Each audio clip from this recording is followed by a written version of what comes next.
aalis ka na ba talaga? Di pa tayo nakapag-usap ng matagal. Pasensya ka na. I have a gig at the club tonight. Mauna na ako but my condolences again. Ingat.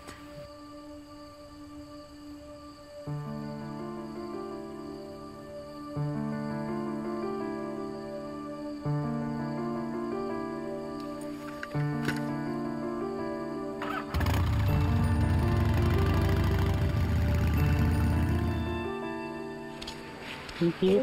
Nagkaramay kami. Ayun na kami.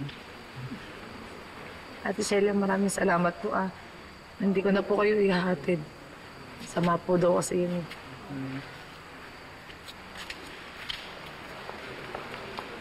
Pwede. Ano talaga status mo Nagluluksa o naglalandi? Angela naman.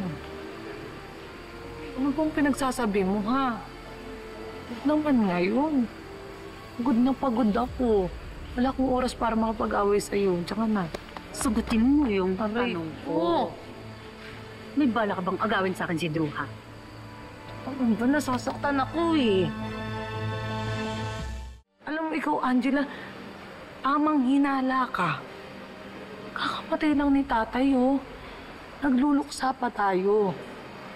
Tsaka wala akong oras para sa mga love life na yan. Really? Your actions say otherwise. Kilig na kilig ka nga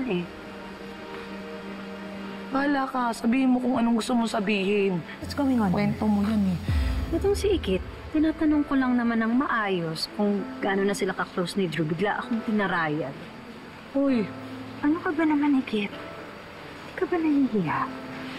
Nung kasal namin ng tatay mo, nanggugulo ka. Pati ba naman burol niya, hindi mo palalagpasin? Tita, si Angela ang nanguna. Kinapitan ako sa ganito. Tsaka ang dami niyang pinagbibintang sa akin kung ano-ano. Manahimik ka na.